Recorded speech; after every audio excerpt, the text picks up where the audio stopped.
Okay, everyone, so hello and welcome back to the House of Rest. This is going to be a quick video to show you how to pull your natal chart. So I like to use astro.com. That is the website, super simple. It's astro.com, astro.com, says it right here in the corner. And I'm going to show you how to pull your natal chart and add any additional information if you would like. So when you go to the website, this is the home page. You go to charts and calculations, and then you're going to scroll to the extended chart selection. So charts and calculations is going to take you to this page, and you're going to select extended chart selection. Okay. Once you come here, I already have my information here. You can add your information, and it's going to give you the option to where you can pull a regular natal chart wheel. That's what we're going to start off with. And today in Bali, Indonesia, it is January the 8th at 2026. Now, it is very important. So when you put in your information, you're going to put in your day, month, year, and location. And if you know the time, you're going to put all that information in. Okay. Now, when we get to, we'll just get there later. Okay. So once you put in your information, you can go to add, put all of your information in. My information is already there. So you could just click show the chart. And then once you have that set up, this is what's going to come up. Okay, so it's super basic. It's just going to have the 10 luminaries and planets in traditional astrology. So it's going to be the sun, the moon, Mercury, Mars, Venus, Jupiter, Saturn, Uranus, Neptune, and Pluto. Okay, and with astro.com, they always also put in Chiron, so you can take that on or off.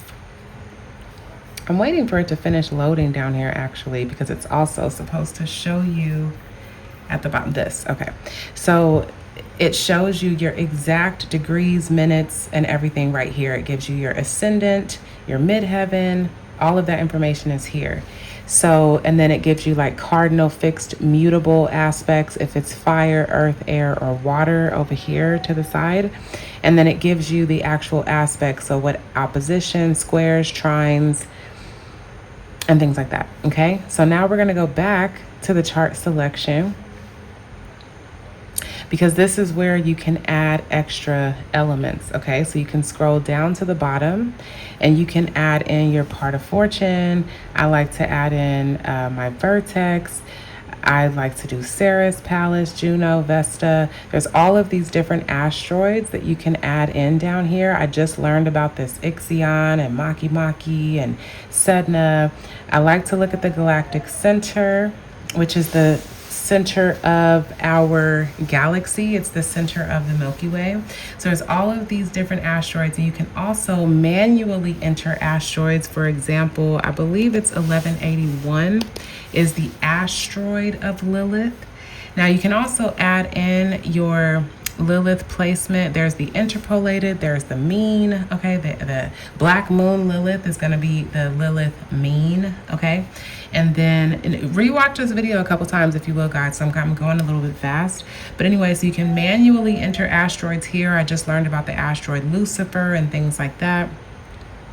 And then when you want to, so let's go ahead and continue. So then you can show the chart at that point, and it's going to show you those additional placements. So this is your extended chart, and with the chart selection, you can add whatever it is that you want to add. Okay, so the more you start to learn about astrology, if you want to look at specific asteroids and things like that. And again, I just made the video about the IC, MC, ascendant, and descendant. So the pillars, the foundational corners, north, east, south, and west of your chart. Anything that is right up against an angle is going to be pivotal to your life experience, to your personality, and things like that. Okay, and then the more things that you add, this starts to get a little bit convoluted. So you want to be mindful if there's specific things that you want to look at. Okay, so now we're going to go back and we're going to look at, now this is how you pull your natal chart. Okay, so again, the first one that we pulled, it's just the basic 10 luminary, 10 celestial bodies. And then again, you can add any additional things that you want.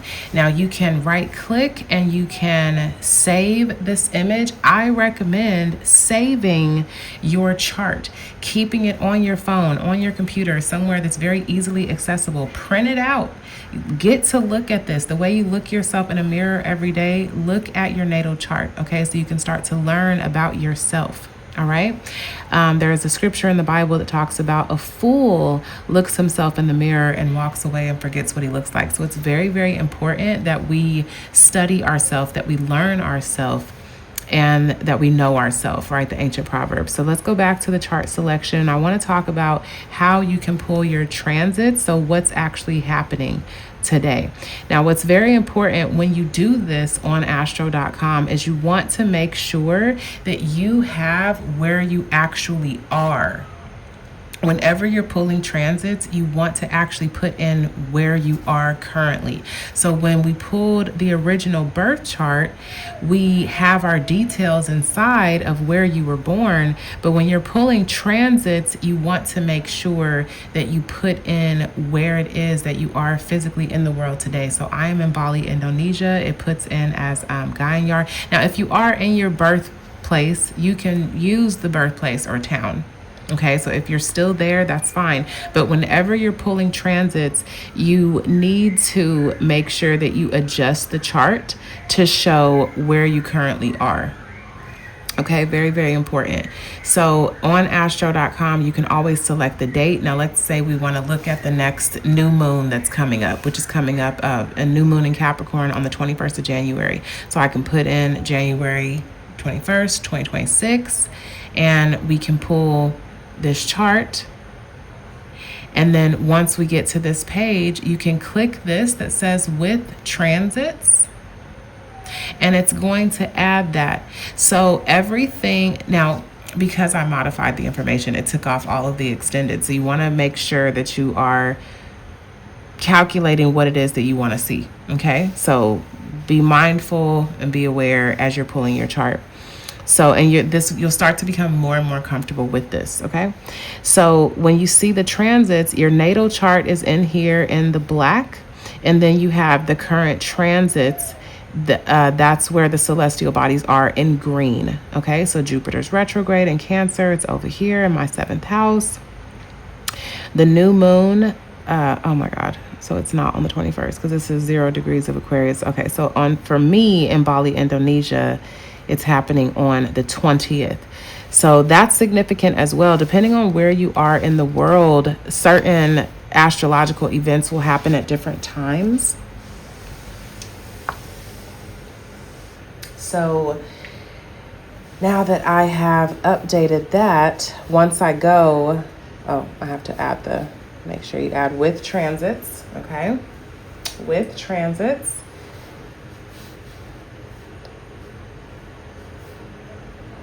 29 degrees of Capricorn, 13 degrees of Aquarius. Is it on the 19th for me then? Oh my goodness. Okay, now this is again getting kind of specific because for a new moon, the sun and moon are in the same sign. Okay, so it's supposed to be in the sign of Capricorn. Let me see if I can figure this out. And clearly I'm doing this in real time. I'm not going to edit this because I don't feel like it. So sun and moon, 28 degrees of Capricorn, 0 degrees of Aquarius. Okay, so close enough. Okay, close enough. So the new moon in Capricorn is going to be happening for me in my first house. Because you see the house here, the first house in the sign of Capricorn. Okay, so this is going to be affecting me, how I show up, whatever. You can use ChatGPT, you can use Google to understand, okay, if the new moon in Capricorn is happening in my first house, or let's say for you it's happening in your 4th house, whatever, what does that mean? Okay, so you can study those things, but that's where you're going to be starting this new cycle. So the full moon in Capricorn that's going to happen at the end of the year Is it? No. Oh my God. The full moon in Capricorn is going to happen in Cancer season. I'm tripping. The full moon in Capricorn is going to happen in Cancer season. So in 6 months, you're going to see the fullness of the seeds that you planted at this time of the new moon in Capricorn in January. Okay. So that's just like a super quick lesson of something to look at. But you're able to see your transit. So this is what we're learning how to do. We're learning how to pull our natal chart and making sure that you're pulling it correctly. And then you're also learning how to pull your transits, okay?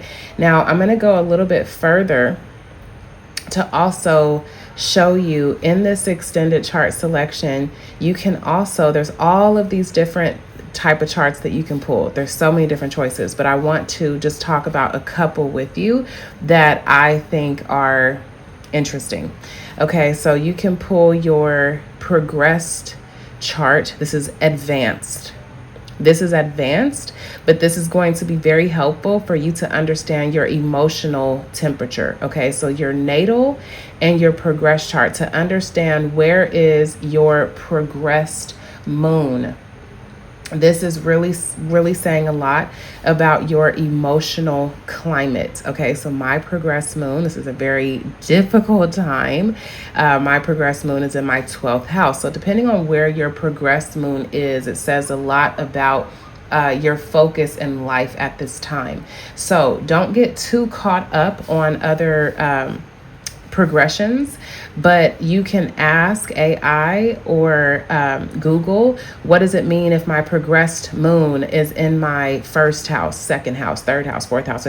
So wherever your progressed moon, and again, the green moon, where is that and what does that say about what you're experiencing in your life? Okay, it takes about 27.5 years for the progressed moon to go around the natal chart. So it says a lot about emotionally your needs and things like that, what you're going through at the time. It's very, very important. So that's why I wanted to talk about progressions. And then also, if you have like a birthday coming up, you're able to pull your solar return chart. So let's look at that solar return chart. My birthday is on February the 21st. So I'm going to put February the 21st of 2026, pulling my solar return chart. And I'm able to see for my birthday year, this is kind of the climate. So I'm going to be showing up in this Leo energy, Leo rising. As far as relationships, I'm going to be drawn to this Aquarius energy. Again, with the foundation, the pillars of your chart, this is going to be foundational for me in the year of 2026. Okay. And I have a lot going on within my 7th and 8th houses. So again, as far as relationships, 7, 8, and 9, if you will. So again, with my relationships, with other people's money, transformation, higher learning, traveling, things like that. I'm going to have a lot going on, and it's going to be very visible as well. It's going to be more so like my outer expression in the world. So these are just interesting things to look at as you learn how to pull different aspects of your natal chart to support you in the different cycles and seasons of your life. And I believe that that is all. Now, you know, you can get into further playing with this, like synastry charts and things like that, so you can see as far as like your relationship with another or something like that, if you have that information. And again, even with looking at my birthday, pulling my natal chart to the transits, I'm able to see where are things in regards to my birthday, where are things going to be. I can look and see what I'm going to be experiencing and stuff like that. So this is just a really quick video to just, again, show you how to pull your natal chart, understanding how to look at your transits, knowing how to kind of navigate a little bit. And you can pull other people's chart. The nice thing with astro.com, for free, you can have like up to 100 charts. So you can look at your friends' charts, your family, just different things. It's going to be up to you, but you can add multiple people. And I have like so many lists of names here as far as like people that I know, family and things like that, people that I've done chart readings for and whatever. So you can always have those and they'll be saved.